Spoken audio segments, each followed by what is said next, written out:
नमस्कार दोस्तों, स्वागत है आप सभी का रीजनिंग की इस प्रैक्टिस क्लास में, जिसमें दोस्तों हम रीजनिंग के महत्वपूर्ण क्वेश्चंस करने वाले हैं और जो अलग अलग टाइप के क्वेश्चंस हैं, जिस टाइप के क्वेश्चंस एग्ज़ाम में पूछे जा रहे हैं। तो आप किसी भी एग्ज़ाम की तैयारी कर रहे हो जिसमें रीजनिंग पूछी जाती है तो सभी के लिए बहुत ही महत्वपूर्ण होगा। तो चलिए देखते हैं पहले क्वेश्चन से। आपको क्या करना है कि सबसे पहले आप वीडियो को रोक के खुद से क्वेश्चन सॉल्व करने की कोशिश करेंगे, उसके बाद वीडियो को देखेंगे। देखिए अब यहाँ पर देखिए दिया ACFJ और यहाँ पर देखिए ये अनुपात का चिन्ह लगा है। उसके बाद ZXUQ और ये जो दो अनुपात यहाँ पर लगा इसे हम समानुपात कहते हैं। और ये देखिए इस प्रकार से और यहाँ पर अनुपात दिया गया है। तो इसका ये मतलब होता है कि हमें जो अनुपात के दो पास के होते हैं शब्द उनमें संबंध देखना होता है। जिस तरीके से ये आपस में संबंधित हैं, अब उसी तरीके से इससे हमें संबंध बताना होता है। और यहाँ पर देखिए क्वेश्चन मार्क है, यानी इसके बाद यहाँ पर क्वेश्चन मार्क है। तो यहाँ पर कौन सा शब्द यहाँ पर बनेगा वो हमें बताना होता है। तो उसी प्रकार से हम देखेंगे सबसे पहले कि इसमें कौन सा संबंध है और इसी के हिसाब से इसको हम बताएंगे। तो चलिए देखते हैं कि पहले वाले में यहाँ पर कौन सा संबंध है। देखिए अब यहाँ पर ए से अगर हम यहाँ पर जेड पहला लेटर दोनों का लें तो ए से यहाँ पर क्या हो गया, जेड हो गया। तो हमने यहाँ पर देखा कि ए से जेड हो गया। तो एक तो ये क्या हो सकता है, एक तो ये विपरीत में हो सकता है, क्योंकि ए का विपरीत कितना होता है, ए का विपरीत जेड होता है। विपरीत का मतलब होता है दोस्तों कि इन दोनों के जो यहाँ पर प्लेस वैल्यू यानी जो स्थानीय मान होते हैं, यानी जिस नंबर्स पर ये अल्फ़ाबेट A to Z में आते हैं, उन दोनों के प्लेस को जोड़ने पर हमेशा क्या होता है, 27 आना चाहिए। और अगर 27 आएगा यानी ये दोनों लेटर क्या है, आपस में विपरीत हैं। जैसे देखिए ए 1 पर आता है, जेड कितने पर आता है, 26 पर आता है। तो 26 1 27 हो गया, यानी ये दोस्तों आपस में क्या है, विपरीत हो गए। अब उसी तरीके से देखिए सी क्या है, सी 3 पर है, सी 3 पर है, एक्स होता है 24 पर। तो अगर हम 3 और 24 को जोड़ दें तो 24 3 कितना हो जाएगा, ये भी कितना हो जाएगा, 27 हो जाएगा। यानी ये दोनों भी क्या हैं, विपरीत हैं। अब इसी तरीके से हम और जोड़ लेते हैं। जैसे f कितना होता है, f को u से देख लेते हैं। तो f होता है दोस्तों आपका 6 पर। कलर यहाँ पर चेंज कर लेते हैं ताकि हमें अच्छे से दिखे। देखिए f हमारा होता है 6 पर और u हमारा होता है दोस्तों 21 पर। तो 21 और 6 जोड़ेंगे तो कितना हो जाएगा, 27 हो जाएगा। यानी ये भी क्या हो गया, विपरीत हो गया। तो इससे हमें ये पता चलता है कि ये जो लेटर्स हैं आपस में क्या है, विपरीत हैं। तो इनमें आपको जब भी समानता देखेंगे तो एक क्रम में समानता मिलेगी। जैसे देखिए ये सब में क्या है, एक दूसरे के विपरीत हो रहे हैं। और अगर ये विपरीत नहीं होता तो हो सकता था सब में 2 जुड़े, सब में 4 जुड़े, इस तरीके से ये क्रम में जुड़ते हैं। तो ये क्या हमने देखा कि ये क्या है, आपस में विपरीत हैं। तो इसका मतलब कि अब हम इसको भी जो यहाँ पर लिखा है इसको भी हम क्या करेंगे, इसके विपरीत नंबर्स को यानी लेटर्स को लिख लेंगे। तो डी का विपरीत क्या होता है, तो विपरीत आपको याद होना चाहिए तो कम समय लगेगा। और यदि नहीं याद है तो मैंने यहाँ पर आपको बताया कि दोनों का योग क्या करेंगे, 27 कर लेंगे। तो डी होता है 4 पर। अब 4 में कितना जोड़ेंगे, 27 हो जाएगा। तो आप कहेंगे 4 में 23 जोड़ेंगे, 27 हो जाएगा। तो 23 पे कौन सा लेटर आता है, 23 पर आता है दोस्तों, यहाँ पर लिख लेते हैं, 23 पर आता है W। अगर आपको विपरीत याद है तो आप डायरेक्ट लिख लेंगे, और अगर नहीं याद है तो इस तरीके से आप बना लेंगे। अब F होता है 6 पर। 6 का विपरीत क्या हो जाएगा, तो 6 का विपरीत हो जाएगा, दोनों का जोड़ने पर 27 होना चाहिए। तो 21 जोड़ने पर 27 होगा, क्योंकि ये 6 है तो 21 और जोड़ने पर 27 हो जाएगा। तो 21 पर आएगा U, तो WU। अब हम यहाँ पर ऑप्शंस भी चेक कर देंगे, क्योंकि हमने यहाँ पर देखिए WU किस में है, यहाँ पर ये कट गया क्योंकि इसमें WU नहीं है, और यहाँ पर 3 में क्या है, WU है। तो अगला लेटर अब हम सॉल्व करेंगे। I देखिए होता है 9 पर, I होता है 9 पर और हमें बनाना है 27। तो कितना जोड़ेंगे 9 में कि यहाँ पर 27 बन जाएगा। तो आप कहेंगे 9 में कितना जोड़ना होगा, तो 9 में हमें जोड़ना होगा 18। कितना जोड़ना होगा, 18। तो 18 पर क्या आता है, R। तो WUR और यम का क्या हो जाएगा, यन हो जाएगा। यम का विपरीत यन हो जाएगा।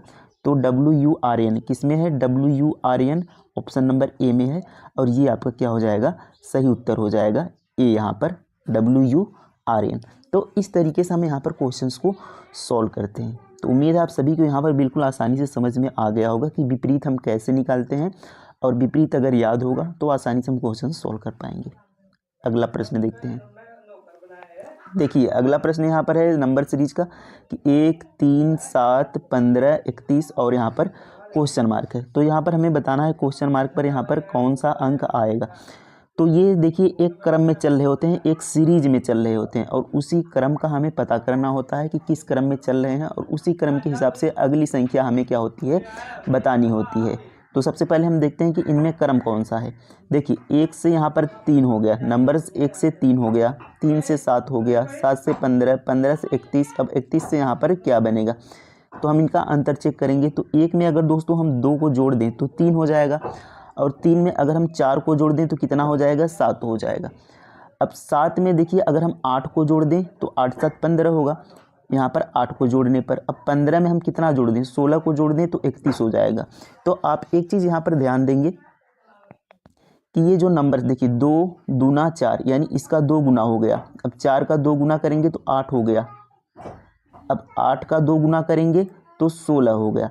अब यानी जो अगली संख्या हमारी जुड़ेगी वह 16 का 2 गुना जुड़नी चाहिए। तो 16 का 2 गुना होता है 32, 16 का 2 गुना 32 होता है। तो 31 और 32 जोड़ेंगे तो कितना हो जाएगा, तो 31 और 32 जोड़ेंगे तो ये आपका हो जाएगा 63। कितना हो जाएगा, 63 हो जाएगा। किस ऑप्शन में है, ऑप्शन नंबर ए में। ये आपका क्या हो जाए, सही उत्तर हो गया। तो इस तरीके से हम क्वेश्चंस को सॉल्व करेंगे। अब देखिए यहाँ पर अगर हम ये तरीका ना लगाएं तो एक ऐसा नहीं है कि एक क्वेश्चन में केवल एक ही तरीका लगा है, उसमें और भी तरीके लग सकते हैं। जैसे देखिए एक ये तरीका हो गया तो इसको आप ध्यान रखेंगे। दूसरा तरीका देखते हैं। देखिए अब अगर हम यहाँ पर 1 से 3 जाना है तो 1 को हम 2 से गुणा कर दें, 2 से गुणा कर दें और उसमें 1 को जोड़ दें। तो ये देखिए 2 एकम 2 1 3 हो गया। अब 3 को 2 से गुणा कर दें और उसमें 1 जोड़ दें, 3 दूना 6 1 7 हो गया। अब देखिए 7 को गुणा 2 कर दें, 7 दूना 14 और प्लस 1 15 हो गया। 7 दूना 14 15, 15 को 2 गुणा 2 कर दे, 15 दूना 30 और 30 में 1 जोड़ देंगे तो बन जाएगा 31। तो अगली संख्या क्या हो जानी चाहिए, 31 का गुणा 2 और प्लस 1, क्योंकि गुणा 2 प्लस 1 का हमारा सीरीज चल रहा है। तो 31 दूना कितना हो जाएगा, 62 हो जाएगा और 62 प्लस 1 ये कितना हो जाएगा, ये 63 हो जाएगा। तो यहाँ पर आ गया 63, जो कि यहाँ पर पहला ऑप्शन सही हो गया। तो ऐसा नहीं कि केवल एक क्वेश्चन में एक ही तरीका लगेगा, उसमें और भी तरीके लग सकते हैं। तो जो भी हमें समझ में आएगा और जो क्रम से होगा वही तरीका हम उसमें लगा देंगे। तो उम्मीद है आप सभी को ये समझ में आया होगा और आपको ये तरीका सारे आप क्वेश्चन सॉल्व कर पाएँ या ना कर पाएँ अभी, बट आपको ये तरीका जो लग रहा है इसको आपको ध्यान रखना है, क्योंकि इस तरीके से यहाँ पर क्वेश्चंस को आगे कोई भी क्वेश्चंस मिलेगा तो आप बना सकेंगे अगर इस तरीके से होगा। तो आप केवल क्वेश्चंस को देखें और ख़ुद से सॉल्व करें। जब तक आप खुद से सॉल्व नहीं करेंगे तो आपको ये समझ में नहीं आएगा। आप ऐसे समझ लेंगे पर खुद से आप जब तक सॉल्व नहीं करेंगे तब तक आप इसे सोच नहीं सकते। देखिए अगला प्रश्न देखते हैं। अब यहाँ पर देखिए नंबर्स का थोड़ी गलती हो गई है, ये आगे पीछे क्वेश्चंस हो गए हैं तो आप ये यहाँ पर ना दिखाएं। तो क्वेश्चंस यहाँ पर टोटल शायद 10 क्वेश्चंस हैं। देखिए सीमा का छोटा भाई सोहन सीता से आयु में बड़ा है, श्वेता दीप्ति से छोटी है किंतु सीमा से बड़ी है, आयु में सबसे बड़ी कौन है। देखिए अब ऐसे क्वेश्चंस को हम कैसे करते हैं। अब हमसे पूछा है कि सबसे बड़ी आयु में कौन है। देखिए तो हमसे पूछा है सबसे बड़ी, तो आप ये यहाँ पर चीज़ ध्यान रखेंगे, सबसे बड़ी पूछा है। अब आगे देखते हैं। सीमा का छोटा भाई सोहन, देखिए सीमा का छोटा भाई सोहन सीता से आयु में बड़ा है। सोहन क्या है, सीता से आयु में बड़ा है, यानी सीता क्या हो गई, सीता छोटी हो गई, क्योंकि देखिए सीमा का छोटा भाई है। देखिए अगर हम इस तरीके से देखें तो ये हो गई सीमा। अब सीमा का छोटा भाई सोहन ये यहाँ पर आ गया नीचे, क्योंकि इसे छोटा है। अब कह रहा है कि सोहन सीता से आयु में बड़ा है, यानी सीता सोहन के नीचे हो गई, क्योंकि सोहन क्या है, सीता से बड़ा है। तो इस तरीके से हम रख सकते हैं, सोहन क्या हो गया, सीता से बड़ा है, यानी सीता क्या हो गई, छोटी हो गई। तो सीता बड़ी नहीं हो सकती क्योंकि यह सीमा से छोटी हो गई। तो इसका मतलब कि ऑप्शन में अगर सीता होगा तो वह सबसे बड़ी नहीं हो सकती, तो सीता वाला ऑप्शन यहाँ पर गलत हो गया। अब आगे देखिए, अब आगे कह रहा है श्वेता दीप्ति से छोटी है, श्वेता है इसमें, श्वेता भी गलत, यहाँ पर काट देंगे श्वेता ऑप्शन, क्योंकि श्वेता दीप्ति से छोटी हो गई, यानी दीप्ति बड़ी हो गई। अब आगे देखिए, जब श्वेता छोटी हो गई तो यानी ये बड़ी नहीं हो सकती, सबसे बड़ी नहीं हो सकती, क्योंकि ये किसी से छोटी है। अब आगे देखिए, दीप्ति से छोटी होगी किंतु सीमा से बड़ी है। अब यहाँ पर देखिए, श्वेता दीप्ति से छोटी है किंतु सीमा से बड़ी है, यानी सीमा तो यहाँ पर देखिए यहाँ पर है, यानी श्वेता यहाँ पर सीमा से यहाँ पर ऊपर है। तो अगर हम यहाँ पर श्वेता को सीमा से ऊपर रखेंगे तो श्वेता जब कट गई तो सीमा भी यहाँ पर क्या हो जाएगा, गलत हो जाएगा, क्योंकि ये भी ऑप्शन कट जाएगा, क्योंकि श्वेता सीमा से बड़ी है तो सीमा तो ऑटोमेटिक यहाँ पर छोटी हो जाएगी। तो इसका मतलब केवल एक ही ऑप्शन हमारे पास बचा, दीप्ति, और दीप्ति ये क्या हो जाएगा, आंसर हो जाएगा, और ये सबसे बड़ी हो जाएगी दीप्ति। तो इस तरीके से हम क्वेश्चंस को दोस्तों एलिमिनेशन से करते हैं और आसान तरीके से ऐसे हम बना सकते हैं। तो इसको एक बार आप खुद से ज़रूर इस तरीके से प्रैक्टिस करेंगे तो आप आसानी से देखिए बना पाएंगे, क्योंकि जिसके बाद छोटी लग जाए उसको हमें काट देना है, वो सबसे बड़ी नहीं। लेकिन यहाँ पर ध्यान देखना आपको कि सबसे बड़ा पूछे या सबसे छोटा पूछे तब, और अगर बीच में पूछेगा तो आप ऐसे नहीं बना पाएंगे। तो इसको आपको ध्यान रखना है, तो आपको इस क्रम से सजाना होगा। देखिए अगला प्रश्न है कि संबंध का सही निरूपण करता है। तो यहाँ पर हमें सही संबंध बताना है कि द्रव, दूध, नदी, जल, तो इसमें कौन सा संबंध यहाँ पर सही है। तो देखिए ये 3 वृत्त दिए गए हैं, ये तीन शब्द भी हमें दिए गए हैं। तो ये 3 शब्द 3 वृत्त ही हैं और इनमें हमें एक दूसरे में संबंध बताना है कि ये कैसे एक दूसरे से संबंधित है। देखिए द्रव है और नदी, जल और दूध। तो दूध क्या है, दूध लिक्विड है यानी द्रव है। द्रव मतलब तरल पदार्थ, जैसे जल हो गया, दूध हो गया और तेल हो गया, ये सब क्या है, ये सब द्रव रूप में है, यानी ये सब तरल रूप में है। तो अगर ये हम बड़ा वृत्त माने, ये हमारा द्रव है, ये बड़ा वाला हमारा द्रव है। तो इसमें देखिए हम यहाँ पर दूध भी क्या होता है, द्रव ही होता है। दूध क्या होता है, द्रव होता है। और ये जो तो नदी का जल दिया है, नदी जल या कोई भी जल हो, जल क्या होता है, ये भी द्रव होता है। तो द्रव के अंदर क्या हो जाएगा, ये भी आ जाएगा। और दूध और नदी जल में कोई संबंध नहीं है, इसलिए ये दोनों क्या हैं, एक दूसरे से कोई संबंध नहीं है, इनका अलग अलग है। तो इस तरीके से हमें क्या बनाना होता है, संबंध। तो ये आपका डायग्राम बनेगा, किस ऑप्शन में, बी वाले में, ये आपका क्या हो जाएगा, करेक्ट आंसर हो जाएगा। नेक्स्ट क्वेश्चन देखें। देखिए सही विकल्प को चुनिए जो अनुक्रम को पूरा कर सके। तो आप यहाँ पर नंबर्स का ध्यान मत दीजिए, नंबर्स यहाँ पर थोड़े गलत हो गए हैं। तो सही विकल्प को चुनिए जो अनुक्रम को पूरा कर सके। अब देखिए यहाँ पर ये डायग्राम हमसे बना है। अब हमसे यही पूछा गया है कि कौन सा यहाँ पर अगली आकृति आएगी जो यहाँ पर क्वेश्चन मार्क के स्थान पर होगा। तो आपको यहाँ पर एक चीज़ ध्यान देना है कि देखिए ये आकृति पहले इस तरीके से थी, अब ये आकृति दोस्तों यहाँ पर आ गई नीचे साइड, अब ये इस साइड आ गई। अब यानी अगली आकृति में ये कहाँ बनेगी।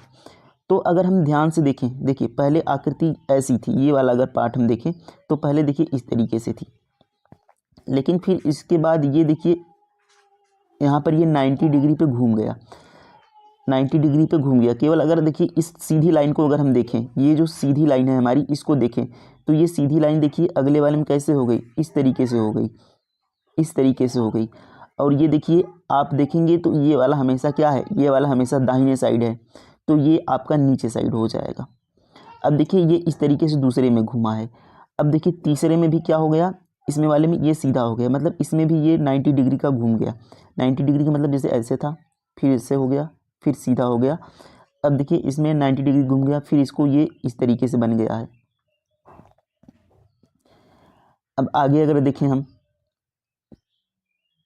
तो ये भी 90 डिग्री फिर से घूमेगा, यानी अब सीधा था, अब ये इस तरीके से हो जाएगा और ये जो बना है ये ऊपर साइड बन जाएगा, ये क्या बन जाएगा, ऊपर साइड बन जाएगा। और ये वाला देखिए, ये वाला हमेशा क्या है, इसके पीछे साइड है, तो ये वाला यहाँ पर नीचे साइड बन जाएगा। तो कौन सी आकृति ऐसी दिख रही है, तो देखिए आकृति सी वाली यहाँ पर दिख रही है इस तरीके से, और ये वाला हमारा क्या हो जाएगा, उत्तर हो जाएगा। सी वाला करेक्ट आंसर हो जाएगा, ये याद रखेंगे। और इस तरीके से देखिए आप इसको देखेंगे तो आप आसानी से इसको बना पाएंगे। देखिए नेक्स्ट क्वेश्चन है, डाइस का वह कौन सा 4 के विपरीत है, मतलब वह संख्या कौन सी है जो 4 के विपरीत है। तो डाइस के क्वेश्चन को हम आसानी से कैसे बना पाएंगे, देखिए सबसे पहले हमें दोनों डाइस की तुलना करना होता कि कौन से, देखिए कौन से नंबर्स उसमें मिल रहे हैं। देखिए 5 भी मिल रहा है और 3 भी मिल रहा है। तो जब आपके दो नंबर्स दो डाइस में मिले तो आपका क्वेश्चन बिल्कुल आसान हो गया, क्योंकि जब भी दो नंबर्स मिल जाते हैं तो तीसरा ऑटोमेटिक क्या हो जाता है, उसके विपरीत हो जाता है, यानी तीसरा जो बचा है उसके विपरीत ही होगा। तो 2 के विपरीत क्या हो गया, 4 हो गया। हमसे पूछा है 4 के विपरीत, तो 4 के विपरीत 2 कहें या 2 के विपरीत 4 कहें, ये आपका हो जाएगा 2। तो इस तरीके से डाइस के क्वेश्चंस को हमें करना होता है। अब देखिए नेक्स्ट क्वेश्चन है कि राम अपने घर से 4 किमी उत्तर जाता है, फिर 3 किमी पश्चिम, फिर 8 किमी दक्षिण। वह अपने घर से कितने किलोमीटर दूर था, यानी वह अपने घर से कितने किलोमीटर दूर था। देखिए राम अपने घर से 4 किमी उत्तर जाता है, मान लीजिए ये राम का घर है, ये है राम का घर। तो यह 4 किमी कहाँ पर जाता है, उत्तर में जाता है। तो उत्तर आपका इस साइड है। तो आपको सबसे पहले देखिए दिशाएं यहाँ पर समझ लेनी है। ये आपका क्या होता है, उत्तर होता है, ये आपका पूरब होता है। तो यहाँ पर पेन थोड़ा चल नहीं रहा, देखिए ये आपका होता है उत्तर, ये आपका होता है पूरब, ये आपका होता है दक्षिण और ये आपका होता है पश्चिम। तो इसको आप ध्यान रखेंगे मन में, तो आप आसानी से क्वेश्चंस बना पाएंगे। देखिए राम 4 किमी उत्तर जाता है, ये यहाँ पर उत्तर आ गया, तो हमने यहाँ पर माना कितना चला, ये 4 किमी चला। अब देखिए आगे कहा है फिर 3 किमी पश्चिम। अब देखिए पश्चिम की साइड है, इस साइड है, तो इस साइड कितना गया, इस साइड 3 किमी गया,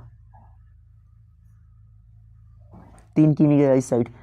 अब कह रहा है फिर 8 किमी दक्षिण, यानी नीचे साइड आ गया, कितना आ गया 8 किमी। तो इससे डबल होगा, क्योंकि जितना नंबर्स के हिसाब से ही आप लाइन खींचेंगे जिससे आपको आसानी होगी, वरना आप क्वेश्चंस गलत कर देंगे। तो जितने बड़े नंबर्स हों उस तरीके से आप लाइनिंग को बनाएंगे। जैसे 4 यहाँ पर था, तो 4 का 2 गुना 8 है, यानी 4 के जो लाइन है उससे लगभग 2 गुने के बराबर आपको लाइन्स बनानी है, तभी आप क्वेश्चंस को आसानी से बना पाएंगे। अब देखिए कह रहा 8 किमी दक्षिण, वह अपने घर से कितने किलोमीटर दूर था। अब देखिए इसका घर यहाँ पर है, इसका घर यहाँ पर है, और यहाँ से हमें देखना है यहाँ पर ये कितना किलोमीटर दूर है। तो देखिए अब ये कितना है 3 किमी, तो हम इसको भी मिला देंगे यहाँ पर, तो ये भी 3 किमी होगा, क्योंकि ऊपर वाले के डिस्टेंस के बराबर ही होगा, ऊपर वाली की दूरी के लिए ये भी 3 किमी हो गया। अब देखिए यहाँ तक क्या था, यहाँ तक ये 4 किमी है, तो ये भी कितना होगा 4 किमी होगा, क्योंकि उसके बराबर है। तो ये 4 किमी हो गया, तो नीचे कितना बचा 4 किमी, क्योंकि टोटल 8 किमी था, तो ये 4 किमी बचा, और ये 3 किमी। अब हमें ये वाला निकालना है, तो ये बन गया हमारा समकोण त्रिभुज। जैसे इस तरीके से हमारा त्रिभुज बनता है ना, समकोण त्रिभुज, तो इस तरीके से ये हमारा बन गया समकोण त्रिभुज। और इसमें हमें क्या लगाना है, पाइथागोरस प्रमेय। पाइथागोरस प्रमेय का मतलब क्या होता है, कर्ण का स्क्वायर बराबर आधार का स्क्वायर प्लस लंब का स्क्वायर। तो कर्ण कितना है हमारा, देख देंगे, कर्ण यहाँ पर हमारा निकालना है ये वाला। तो हम क्या करेंगे, इन दोनों का स्क्वायर करके जोड़ देंगे, तो 4 चौक 16 हो गया, और ये वाला 3, तो 3 त्रिज्या 9 हो गया। दोनों का स्क्वायर करके जोड़ देंगे तो 16 9 25 हो जाएगा। तो ये रूट में 25 आएगा, और रूट से बाहर निकालेंगे तो कितना आ जाएगा, 5 आ जाएगा। तो कितना आ जाएगा, ये वाला डिस्टेंस 5 आ जाएगा, यानी वो अपने घर से कितनी दूरी पर है, तो 5 किमी की दूरी पर है। तो ऑप्शन सी करेक्ट आंसर हो जाएगा 5 किमी। तो इस तरीके से यहाँ पर आप इसको बना सकते हैं ऐसे प्रश्नों को। उम्मीद है ये प्रश्न भी आपको समझ में आ गया होगा। देखिए अगला प्रश्न है, ये दोस्तों कथन निष्कर्ष क्वेश्चन है जो कि एग्जाम में पूछा जाता है बहुत, हर एग्जाम में आपको ये देखने को मिलेगा। कोई फूल पात्र नहीं है, तो कोई फूल पात्र नहीं है, तो इसको हम बनाएंगे डायग्राम द्वारा। हमने माना ये फूल है, क्या है ये फूल, ये फूल के लिए है, ये फूल नहीं, ये फूल के लिए है। अब देखिए यहाँ पर कहा है कि कोई फूल पात्र नहीं है, तो यहाँ पर हम पात्र बना लेते हैं, और फूल और पात्र में देखेंगे कोई संबंध नहीं है जो कि हमसे कहा गया है, तो यहाँ पर हमने दोनों को अलग अलग बना लिया। अब देखिए आगे कहा है कोई पात्र वाटिका नहीं है, तो यहाँ पर हमें एक वाटिका के लिए बनाना है, और उसे पात्र से कोई संबंध नहीं दिखाना है। तो कोई पात्र वाटिका नहीं, ये हमारा पात्र है, तो यहाँ पर हम बना लेते हैं वाटिका, ये हमारा हो गया वाटिका के लिए। अब देखिए कहा है कोई पात्र वाटिका नहीं है, तो हमने यहाँ पर पात्र है और ये हमारा क्या है वाटिका है, इनमें कोई संबंध नहीं है, ये इसको हमने अलग अलग बना लिया क्योंकि यहाँ पर कथन में कहा गया है। अब निष्कर्ष पर चलते हैं। देखिए निष्कर्ष में कह रहा है कोई फूल वाटिका नहीं है। क्या कोई फूल वाटिका नहीं है? तो यहाँ पर कोई फूल ये वाटिका नहीं है। तो यहाँ पर तो हमें दिखने में लग रहा है कि कोई फूल वाटिका नहीं है, पर ऐसा भी तो हो सकता है वाटिका इस तरीके से फूल में हो, क्योंकि फूल और वाटिका का हमें कोई संबंध नहीं बताया गया है। हमें केवल कहा गया है कि कोई पात्र वाटिका नहीं है, यानी ये पात्र है जो वाटिका नहीं है, इनमें हमें संबंध बताया गया है, लेकिन फूल और वाटिका में कोई संबंध नहीं बताया गया है कथन में। तो हो सकता है वाटिका इस तरीके से फूल के अंदर भी हो या कहीं भी हो, बाहर भी इस तरीके से हो सकता है, इसके अंदर भी हो सकता है, यानी ये कंफर्म नहीं है कि वाटिका और फूल में क्या संबंध है। तो जब भी कंफर्म ना हो कि इनमें कौन सा संबंध है, तो हमेशा उस निष्कर्ष को हम गलत मानेंगे। तो ये वाला क्या हो गया? गलत हो गया। कोई फूल वाटिका नहीं है, हो सकता है फूल के अंदर ही वाटिका हो। तो ये पहला वाला क्या हो गया? गलत हो गया। इसको आप ध्यान से सोचेंगे तो आपको समझ में आएगा। अब दूसरा वाला देखेंगे, सभी वाटिकाएं पात्र हैं। क्या सभी वाटिकाएं पात्र हैं? तो सभी वाटिकाएं पात्र का मतलब होता है दोस्तों कि पात्र के अंदर वाटिकाएं हों इस तरीके से, लेकिन हमसे कहा है कोई पात्र वाटिका नहीं है, तो इसके अंदर कैसे होगा? और इसके अंदर जब होगा तो इसका मतलब ये हो जाएगा कि कुछ पात्र वाटिकाएं हैं, लेकिन पात्र और वाटिका में हमें बिल्कुल संबंध नहीं दिखाया गया है। तो ये वाला क्या हो जाएगा? ये भी गलत हो जाएगा, क्योंकि यहाँ पर सभी वाटिकाएं पात्र कहा है, उसके अंदर कहा है, लेकिन उसके अंदर नहीं है, जो हमसे कथन में कह दिया है कि ये आपस में अलग है। तो दोनों कथन निष्कर्ष यहाँ पर हमारे क्या हो गए? गलत हो गए। तो न निष्कर्ष फर्स्ट न ही सेकेंड, यानी यहाँ पर डी वाला ऑप्शन सही उत्तर हो जाएगा, यहाँ पर डी वाला। तो इस तरीके से प्रश्नों को हमें सॉल्व करना है। उम्मीद है आप इसे भी समझ गए होंगे। अगला प्रश्न देखते हैं। देखिए, चित्र देखना पुस्तक। तो चित्र को हम क्या करते हैं? देखते हैं। चित्र को हम देखते हैं, और उसी तरीके से पुस्तक को हम क्या करते हैं? यहाँ पर आएगा पढ़ना, तो पुस्तक को हम पढ़ते हैं। चित्र को देखते हैं, पुस्तक को पढ़ते हैं। तो इस तरीके से यहाँ पर हमारा पढ़ना सही उत्तर होगा। देखिए, अब यहाँ पर हमें बताना है कि यदि प्लस का अर्थ भाग हो, माइनस का अर्थ गुणा हो, और गुणा का अर्थ माइनस और भाग का अर्थ प्लस, तो यहाँ पर इसका हमें मान बताना है कि यहाँ पर सॉल्व करने पर कौन सा यहाँ पर नंबर्स आएगा। देखिए कैसे सॉल्व करेंगे। तो सबसे पहले हम जो कहा है उन्हें हम रख लेते हैं। देखिए 35 प्लस को क्या कहा है? भाग कहा है, तो भाग 7। माइनस को क्या कहा है? माइनस का अर्थ गुणा, तो गुणा 5। अब यहाँ पर भाग है, तो भाग का अर्थ है जोड़, तो यहाँ पर हम रख लेते हैं जोड़ 5 लिख लेते हैं। और लास्ट में यहाँ पर गुणा है, तो गुणा का अर्थ माइनस का है, यानी ऋण, तो यहाँ पर हम ऋण 6 लगा लेते हैं। अब ये हमारा बन गया समीकरण। अब इसे हमें देखिए सोल्व करना है। तो इस तरीके से ये हमारा बन गया। अब इसे हमें सोल्व करना है। तो ऐसे प्रश्नों को आपको कैसे, जो ऐसे जब आपको प्रश्न मिलते हैं जिसमें गुणा भाग जोड़ घटाना सब एक में होते हैं, तो उसको हम बोर्ड-मॉस नियम के द्वारा सोल्व करते हैं। बोर्ड-मॉस नियम आप सभी को पता होगा, अगर नहीं पता होगा तो चैनल पर वीडियो डला है कि बोर्ड-मॉस नियम कैसे देखते हैं, आप देख लेंगे। तो इसको हम बोर्ड-मॉस नियम द्वारा सोल्व करेंगे। तो बोर्ड-मॉस नियम में क्या होता है कि सबसे पहले हम भाग को सोल्व करते हैं, उसके बाद गुणा को सोल्व करते हैं, उसके बाद जोड़ को सोल्व करते हैं, उसके बाद घटाने को सोल्व करते हैं यदि कोष्टक ना हो। अब कोष्टक होता है प्रश्न में, तो सबसे पहले कोष्टक को सोल्व करते हैं। तो जैसे जैसे प्रश्न आएगा दोस्तों, उस वजह से हम सीखते जाएंगे। देखिए अब हम सबसे पहले क्या करेंगे? भाग को सोल्व करेंगे। तो 35 और भाग 7 है, तो 35 में 7 का भाग करेंगे तो 7 5 35, 5 बार में पूरी कट जाएगा, तो ये 5 आ गया। अब देखिए उसके बाद क्या है? गुणा को सोल्व करेंगे। तो यहाँ पर देखिए गुणा 5 है, तो यहाँ पर हमारा जो 5 आया है, अब इस 5 का इस 5 में गुणा करेंगे तो 5 25 कितना हो जाएगा? ये गुणा करेंगे तो 5 25 हो जाएगा यहाँ पर 25। अब ये 25 5 माइनस 6, अब ये इतना हमारा केवल बचा, क्योंकि हमने 7 को 35 में भाग किया तो 5 आया, और इस 5 का आपस में क्या कर दिया? इसका गुणा कर दिया। तो ये हमारा बना 25, और प्लस 5 माइनस 6, ये हमारा आगे की संख्याएँ हैं। अब हम जोड़ देते हैं, तो 25 5 कितना हो जाएगा? 25 5 हो जाएगा 30, और 30 में से 6 को घटा देते हैं तो ये हो जाएगा 24। तो 24 ऑप्शन में है, बी वाला होगा, और बी यहाँ पर हमारा करेक्ट आंसर हो गया। तो उम्मीद है आप सभी ने सॉल्व किया होगा और आप सभी का यहाँ पर आंसर 24 आया होगा। तो ये दोस्तों हमारे इतने थे क्वेश्चंस, और ये सारे क्वेश्चंस एग्ज़ाम में पूछे गए हुए थे। तो आपको ये क्लास कैसी लगी कमेंट में ज़रूर बताइएगा, और आपने कितने क्वेश्चन सॉल्व किए उसे भी कमेंट में ज़रूर लिखेंगे। थैंक यू, धन्यवाद, मिलते हैं अगले वीडियो में।